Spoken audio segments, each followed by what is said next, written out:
அபார சுமையானதே. நான் துதிக்கும் தேவனே, நீர் மௌனமாயிராதே. கதறி சொல்லும் வார்த்தைகளை கவனியும். நான் கதறி சொல்லும் வார்த்தைகளை கவனியும்.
சொல்லும் வார்த்தைகளை கவனியும்.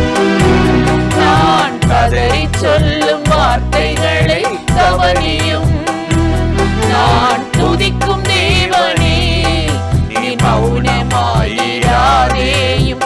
கதறி சொல்லும் வார்த்தைகளை கவனியும். பிரியமானவர்களே, ஆண்டவராகிய இயேசுவின் நாமத்தினாலே இந்த காலை நேரத்தில் இயேசுவை தினம் பார்ப்போம் என்ற இந்த நிகழ்ச்சியின் மூலமாக உங்களை சந்திப்பதில் மிகுந்த மகிழ்ச்சி அடைகிறேன். கர்த்தர் நல்லவர். இன்றும் ஒரு வசனத்தை உங்கள் ஞாபகத்துக்கு நான் கொண்டு வருகிறேன். ஏசாயா 30:21 சொல்லுகிறது, நீங்கள் வலதுபுறமாய் சாயும் போதும் இடதுபுறமாய் சாயும் போதும் வழி இதுவே, இதில் நடந்து போங்கள் என்ற சத்தத்தை கேட்பீர்கள். எவ்வளோ அருமையான ஒரு வார்த்தையை ஆண்டவர் சொல்கிறார். ஒரு தேவ பிள்ளை சுய விருப்பத்தில் நடக்க மாட்டான். அவன் சத்தம் கேட்டுக்கிட்டே இருப்பானா. என்ன சத்தம்? தேவ சத்தம். பல வேளைகளில் நமக்கு தடுமாற்றம் வரும். நம்ம எடுக்கிற முடிவு நல்லது தானா, இது ஸ்ட்ராங்காக நிற்குமா, செய்யலாமா, கர்த்தர் விருப்பந்தானா?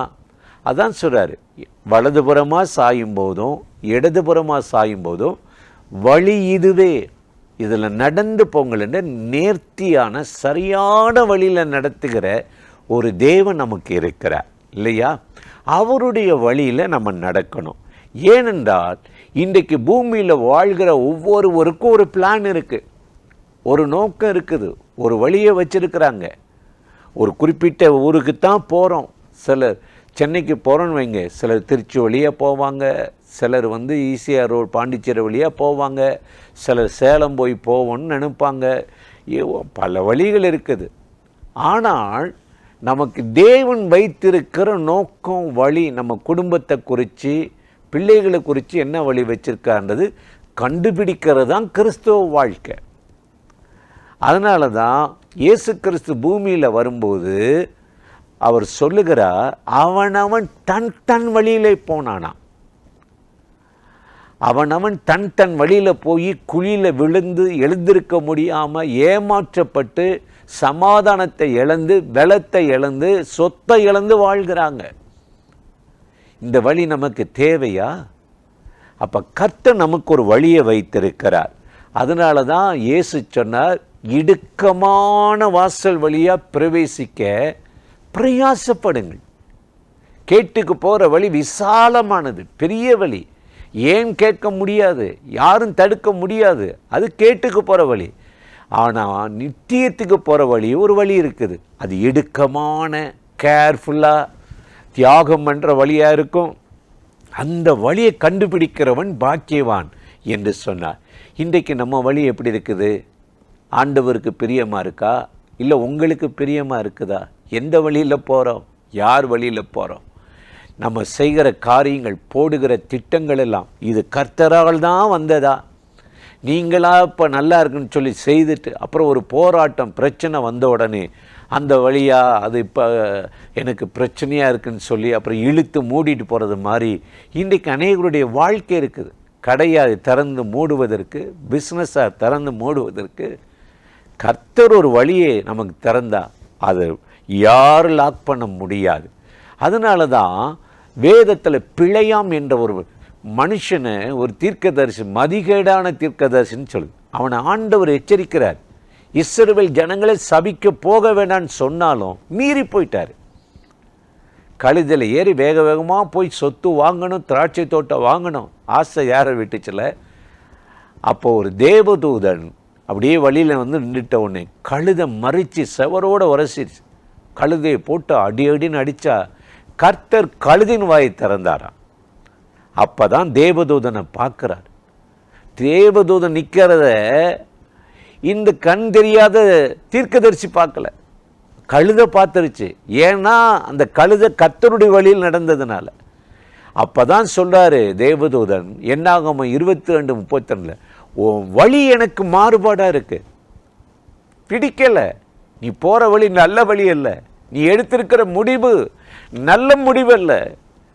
இப்போ உனக்கு அதை என்னமோ செழிப்பாக இருக்கிற மாதிரி தெரியும், உன் வழி எனக்கு மாறுபாடாக இருக்கிறன்னு சொன்னார். அப்போது விட்டுருங்கனால விடலை, அந்த பண ஆசை அவனை விடலை. ஆனால் அதே நேரத்தில் யோசபாத்துன்னு ஒரு ராஜா இருந்தான். அவன் தன் வழிகளில் எல்லாம் கர்த்தருடைய வழிகளில் அவன் உற்சாகம் கொண்டது அவனுடைய மனம், இருதயம். அதனால் அவன் செய்ததெல்லாம் வாய்த்தது. ஆண்டவராகிய தேவன் ஆசிர்வதித்து நடத்தினார்.